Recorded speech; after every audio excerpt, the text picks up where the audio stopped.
Halo kaum rebahan yang kerjanya gelundungan doang, gimana kabarnya? Semoga kalian semua sehat selalu ya.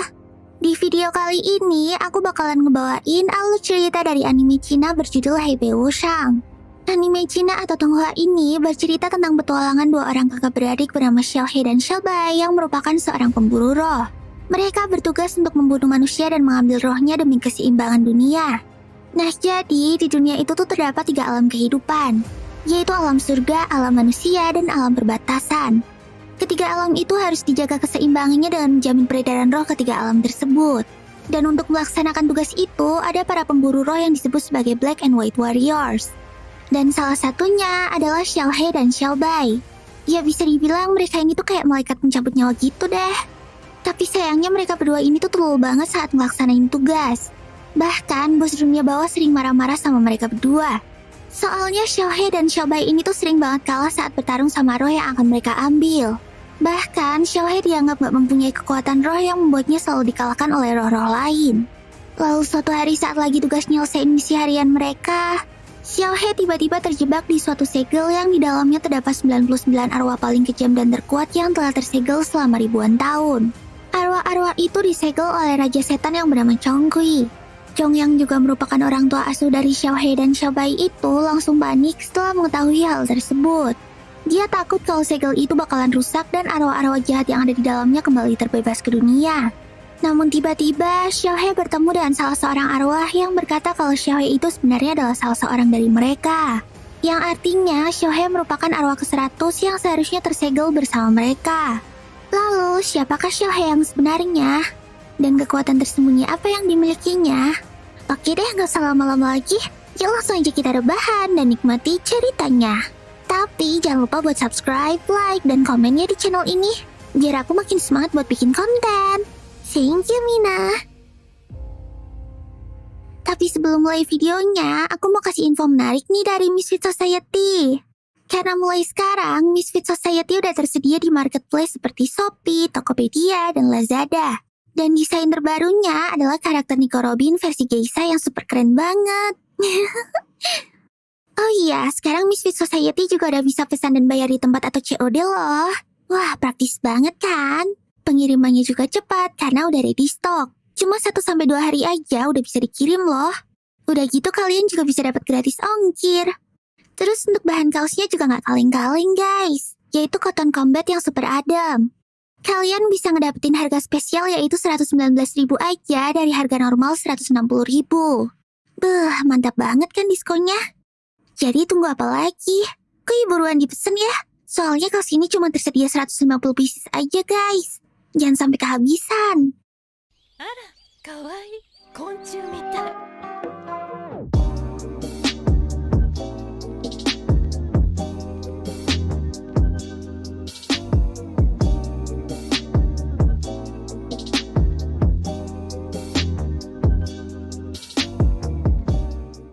Dan bukan cuma kaos One Piece aja loh. Masih ada juga desain anime lain seperti Rambling Eren. Nah kan, keren banget. Yuk langsung aja pesen di marketplace kesukaan kamu. Linknya udah aku tulis di deskripsi ya. Arwah cowok misterius yang muncul di depan Xiaohe itu mengenalkan dirinya sebagai Sanshang. Setelah itu, tiba-tiba Xiaohe menyerap roh-roh pengembara yang berada di sekitarnya. Kekuatan Xiaohe pun meningkat drastis. Bahkan fisiknya berubah menjadi kayak iblis. Di kepalanya tumbuh tanduk dan muncul tanda iblis di mukanya. Ingatan Xiaohe bahwa dia adalah salah satu dari 100 arwah juga kembali. Setelah itu, adu mekanik antara Xiaohe dan Sansang pun tak dapat dihindari lagi. Dengan kembalinya kekuatan roh Xiaohe, dia berhasil ngalahin Sansang dengan mudah. Tapi ternyata Sansang juga belum ngeluarin kekuatan terkuatnya. Sansang pun langsung menyerang Xiaohe dengan ultinya. Dan saat Xiaohe lengah, Sansang mencoba untuk memakan Xiaohe. Tubuh Xiaohe sedikit demi sedikit mulai dimakan oleh Sansang. Namun tiba-tiba, Chongqui muncul untuk menyelamatkan Xiaohe. Kayaknya Chongqui sampai harus masuk ke dunia segel itu untuk menemukan Xiaohe. Tapi sepertinya Chongqui udah telat. Xiaohe sepenuhnya udah dimakan sama Sansang. Chongqui pun langsung menyerang Sansang dan mencoba untuk menyelamatkan Xiaohe. Tapi kayaknya Sansang udah semakin kuat setelah memakan Xiaohe. Dia mampu menahan serangan Chongqui dan menggunakan kekuatan pelindung. Akan tetapi, Chongqui pun segera mengeluarkan pedang terkuatnya dan mencoba untuk menghancurkan kekuatan Sansang itu. Sedangkan di luar segel, Xiaobei bersama dengan salah satu pemimpin pemburu roh yang bernama Lu Shu menonton kejadian itu dari markas pemburu roh. Setelah mengetahui kalau Xiaohei adalah salah satu dari 100 roh jahat yang tersegel, Xiaobei pun langsung terkena mental. Karena itu berarti mereka berdua bukanlah kakak beradik kandung. Bahkan, Lu Shu yang menyimpan rahasia itu pun ngasih tahu Xiaobei kalau Xiaohei dulunya adalah roh jahat yang udah banyak membunuh manusia. Tapi karena para pemburu roh nggak bisa ngehancurin Xiaohei, maka mereka pun hanya menghapus ingatannya dan membuatnya di penjara. Terus karena suatu hal, Xiaohei pun diatur oleh mereka untuk menjadi kakak sekaligus pelindung bagi Xiaobei. Dan ternyata hal itu bukan tanpa alasan. Sebelum menjadi roh jahat, Xiaohei semasa hidupnya adalah seorang anak bangsawan yang terusir dari kerajaannya karena sebuah kudeta. Dia pun mencoba bertahan hidup bersama adiknya, satu-satunya orang yang masih dia miliki di dunia ini. Tapi akhirnya adiknya itu pun tertangkap dan dieksekusi di depan matanya. Mereka berdua pun mati di tempat itu. Terus ternyata orang yang mencabut roh mereka berdua adalah Chongqui dan Lu Shu. Penyesalannya itu pun membuat Xiaohei menjadi roh jahat yang sangatlah kuat. Lalu di alam bawah sadarnya, Xiaohei yang udah dimakan sama Sansang itu pun mencoba untuk melawan dirinya sendiri. Sisi jahat Xiaohei mencoba untuk menghilangkan jiwanya. Tapi Xiaohei berhasil menguasai dirinya. Dan Xiaohei pun bisa keluar kembali dari tubuh Sansang. Xiaohei yang baru aja keluar dari tubuh Sansang itu pun melihat Chongqui yang berada di depannya. Xiaohei pun langsung keinget sama perbuatan Chongqui yang udah ngebikin dia dan adiknya mengalami kematian yang tragis. Dia pun langsung berniat untuk membalas dendam dan langsung menyerang Chongqui dengan kekuatannya. Tapi ternyata kekuatan Chongqui saat berada di dalam segel itu sangatlah kuat dan gak terbatas. Chongqui pun berhasil mengikat Xiaohei dan nge-finish Xiaohei dengan jurus pedang terkuatnya. Tapi kayaknya serangan itu gak ngebunuh Xiaohei. Lalu Xiaohei malah menyerap seluruh aura iblis yang ada di sana dan berubah menjadi monster gede sekaligus ngehancurin dunia segel itu. Bahkan Xiaohei juga menyerap Xiaobai adiknya ke dalam tubuhnya. Chongqui dan Lu Shu yang melihat hal itu pun jadi bingung. Sebenarnya mereka tuh bisa menghancurin monster itu pakai senjata cannon yang dimiliki markas pemburu roh. Tapi mereka juga takut kalau hal itu bisa ngebunuh Xiaobai. Akhirnya Chongqui memutuskan untuk nyelamatin Xiaobai dulu, sementara Lu Shu menahan serangan monster Xiaohei itu. Chongqui pun langsung menuju ke tubuh monster itu dan melawan aura-aura iblis yang ada di sana. Dan tak lama kemudian, dia berhasil menemukan tubuh Xiaobai. Setelah mengetahui kalau Chongqui udah nemuin Xiaobai, markas pemburu roh pun langsung nyiapin senjata cannon mereka untuk nembak Xiaohei. Dan setelah Chongqui berhasil keluar bersama Xiaobai, mereka pun langsung menembak Xiaohei dengan kekuatan penuh. Tembakan cannon itu sangatlah kuat, bahkan bumi itu sampai dibuat bergetar. Tapi walaupun gitu, ternyata tembakan itu gak ngefek apa-apa kepada Xiaohei. Dia cuma keliangan doang. Akhirnya, Chongqui pun memutuskan untuk turun tangan langsung menghadapinya. Chongqui pun berubah menjadi mode raksasa dan meninju monster itu tepat di badannya. Dan berkat tinjuan itu, tubuh asli Xiaohei pun keluar, dan monster itu pun hancur. Bencana itu pun berhasil dihentikan oleh para pemburu roh. Tapi sayangnya, karena segel penahan roh jahatnya udah hancur, maka banyak roh jahat yang super kuat kabur ke bumi. Dan salah satunya adalah si Sansang tadi. Setelah kejadian itu, pemburu roh pun mencoba untuk menyembuhkan Xiaohei dan Xiaobai yang terluka. Lalu sebulan setelah itu, Xiaohei pun sembuh dan Xiaobai datang menjemput dia di rumah sakit yang berada di alam perbatasan. Tapi kayaknya setelah Xiaohei ingat masa lalu, Xiaobai jadi merasa kalau hubungan mereka pun jadi awkward dan gak kayak dulu lagi. Xiaohei yang tahu kegalauan adiknya itu mencoba untuk menghiburnya dan meyakinkannya kalau Xiaohei masih kayak yang dulu dan belum berubah. Kemudian mereka pun bertemu dengan Chongqui. Ternyata Chongqui pengen ngebawa Xiaobai ke kenalannya buat ngebenerin segel di kedua tangannya. Segel yang dipakai sama Xiaobai tiap hari itu menjadi lemah gara-gara kejadian kemarin. Padahal segel itu berfungsi buat menahan kekuatan roh yang dimiliki oleh Xiaobai agar tidak meledak. Xiaobai yang merupakan anak dari Ratu Neraka ini ternyata mewarisi kekuatan roh yang gak terbatas. Dan bila gak dikendalikan, maka kekuatan roh itu bisa ngehancurin dirinya sendiri. Lalu setelah segel di tangannya kembali dipasang, Xiaobai dan Xiaohei kembali melaksanakan tugasnya sebagai pemburu roh. Tapi kali ini Xiaohei udah gak kayak dulu lagi. Dia yang sekarang udah gak ragu-ragu buat ngebunuh dan ngambil roh dari manusia. Xiaobai yang lihat hal itu tampaknya sedikit khawatir dengan keadaan Xiaohei tersebut. Lalu di tempat lain, kita ditunjukkan Sansa yang bergabung dengan roh jahat tingkat tinggi yang bernama Samuel. Kayaknya Samuel ini juga baru aja kabur dari segel arwah kemarin dan dia punya kekuatan yang sangat hebat. Dan si Samuel ini sangatlah membenci pemburu roh. Dia telah memerintahkan bawahan-bawahannya untuk membunuhi para anggota pemburu roh. Alhasil, banyak anggota pemburu roh yang mati dan menghilang secara misterius. Gak terkecuali Xiaohe dan Xiaobai. Saat lagi menjalankan misi, tiba-tiba mereka dikejutkan dengan kemunculan salah satu roh jahat yang sangat kuat bernama Romu. Tapi kayaknya kali ini Romu gak bertujuan untuk membunuh mereka. Dia cuma pengen nangkep Xiaobai aja. Xiaohe yang mengetahui hal itu mencoba untuk melindungi Xiaobai. Bahkan Xiaohe sampai harus kembali menggunakan wujud roh jahatnya. Awalnya Xiaohe berhasil menghajar Romu. Tapi ternyata Romu memiliki kemampuan regenerasi dan balik mengalahkan Xiaohe. Xiaobai yang lihat Xiaohe terluka parah pun langsung memutuskan untuk melawan Romu dan melepaskan segel tangan miliknya. Alhasil, kekuatan Xiaobai pun meledak dan menghancurkan sekelilingnya. Bahkan Xiaohe yang berada di dekatnya pun ikut terpental jauh. Dia melihat dampak yang diakibatkan oleh kekuatan Xiaobai yang dahsyat itu. Lalu Xiaohe pun kembali ke tempat Xiaobai dan melihat aura Xiaobai yang terus meluap. Tapi untungnya, Chonggui segera datang tepat waktu untuk ngebenerin segel di tangan Xiaobai itu. Dan akhirnya, Xiaobai pun terselamatkan. Beberapa waktu kemudian, saat Xiaohe dan Xiaobai lagi jalan-jalan di alam perbatasan, tiba-tiba mereka melihat salah satu istana Raja Roh yang terbakar. Xiaohe pun memutuskan untuk ngecek ke sana. Dan ternyata itu adalah perbuatan Sansang. Kayaknya si Sansang ini tuh lagi nyiapin salah satu ritual khusus. Sayangnya Xiaohe dan Xiaobai gagal untuk menghentikan Sansang. Dan ritual yang dilakukannya pun selesai. Lalu tiba-tiba muncullah lingkaran sihir yang membawa portal dunia lain di tempat itu. Dan dari portal tersebut keluarlah Samuel. Dan kekuatannya Samuel pun membukukan semua orang yang ada di sekitarnya. Dia pun datang ngedeketin Xiaobai dan berkata kalau dia adalah ayah biologis dari Xiaobai. Ternyata si Xiaobai ini adalah anak dari Ratu Neraka yang bernama Dongting dan Raja Iblis Samuel.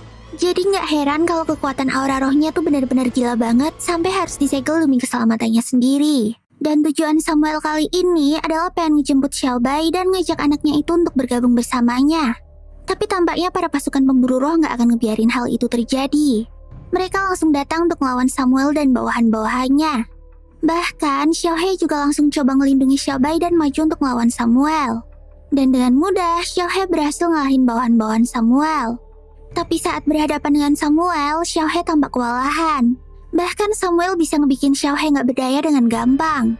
Terus saat Xiaohe tersungkur, Samuel matahin tanduk milik Xiaohe itu dan ia pun jatuh pingsan. Setelah itu, Samuel pun langsung membawa pergi Xiaobai yang udah dihipnotis olehnya.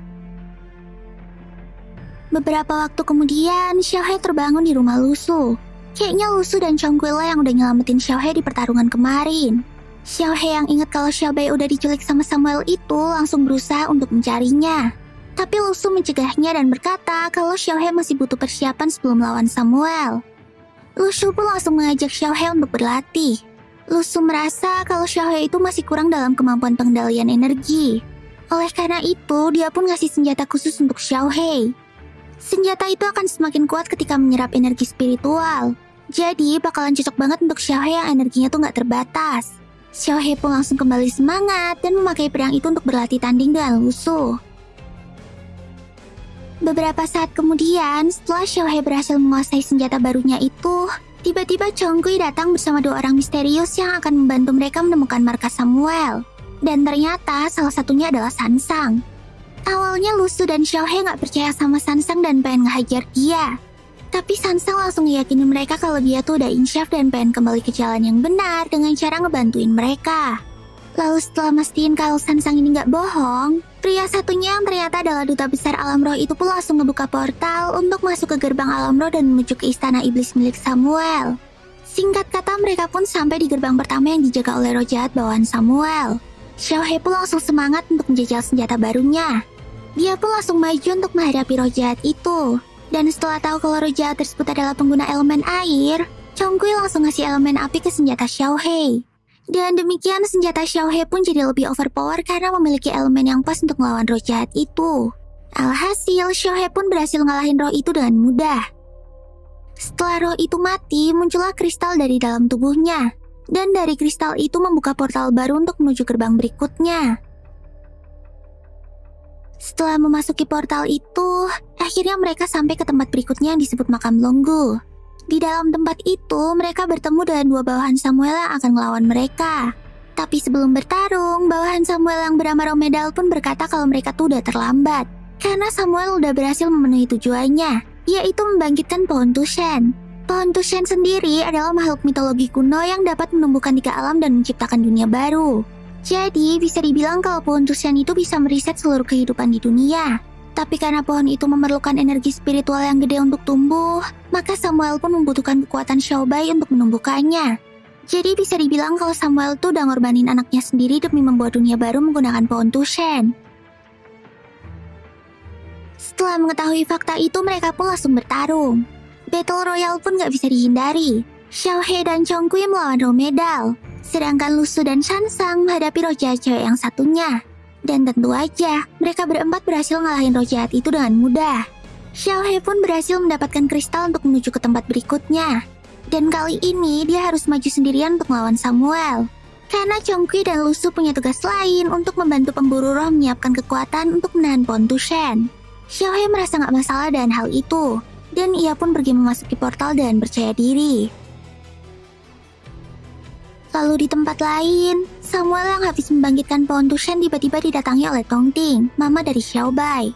Tongting pengen nyelamatin putrinya, tapi kayaknya dia tuh masih ada rasa sama Samuel dan gak bisa nyerang dia. Melihat hal itu, Samuel pun memanfaatkannya dan langsung ambil benih pohon Tushen lainnya yang berada di tubuh Tongting. Setelah itu, Samuel langsung menjadikan tubuh Tongting dan bawahan Tongting sebagai nutrisi tambahan untuk pohon Tushen.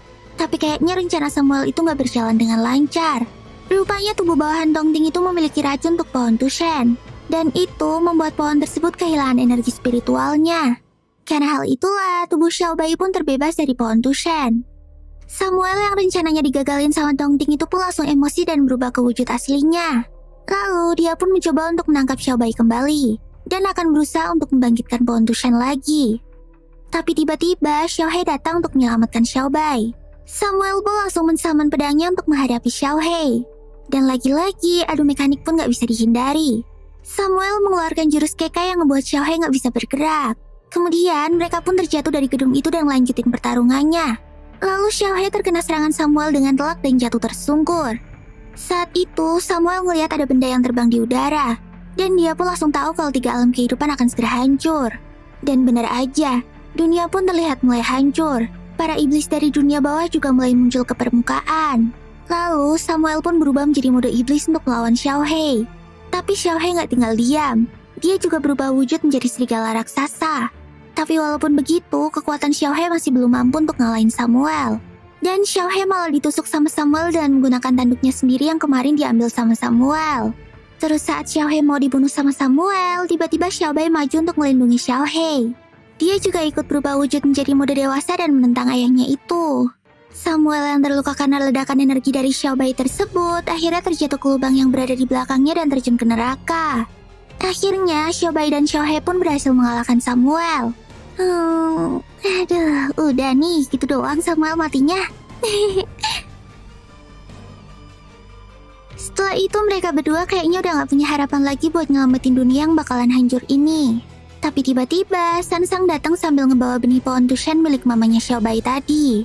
Ternyata si Sansang ini tuh berhasil nyelamatin benih pohon Tushen yang masih tersisa itu. Xiaobai yang tahu kalau pohon Tushen bisa ngebikin dunia baru dan nyelamatin mereka itu, akhirnya memutuskan untuk mengorbankan dirinya demi menjadi nutrisi bagi pohon tersebut. Lalu Xiaobai pun berpamitan dengan Xiaohe. Tapi saat lagi mesra-mesraan, lagi-lagi Sansang datang dan ngejelasin sesuatu. Ternyata benih pohon Tushen yang satu ini udah dimodif sama mamanya Xiaobai. Jadi pohon Tushen yang satu ini cuma akan memakan energi spiritual yang dia butuhin aja. Dan hal itu nggak akan ngebunuh Xiaobai. Paling Xiaobai cuma bakalan jadi setan kecil lagi kayak dulu. Tapi Sansang nggak bisa ngejamin kapan Xiaobai akan kembali sadar. Karena itu bisa memakan waktu selama 1000 sampai 10.000 tahun lamanya. Xiaohe pun nggak mempermasalahkan hal itu dan akan selalu menunggu Xiaobai untuk kembali. Kemudian Xiaobai pun berubah menjadi pohon Tushen dan menyelamatkan dunia. Beberapa ribu tahun kemudian, kita diperlihatkan Xiaohe yang udah menjabat sebagai Raja Dunia Roh menggantikan Chongqui. Kayaknya dia tuh masih setia banget nungguin Xiaobai untuk bangun dari tidur panjangnya dan kembali ke sisinya lagi. Nah, inilah akhir dari Tonghua Heibei Wushang. Wah, gimana guys? Seru banget kan? Dan pesan moral di video ini adalah jangan berlebihan dalam menyayangi adik perempuanmu ya guys. ingat batas, karena umur gak cuma sekedar angka.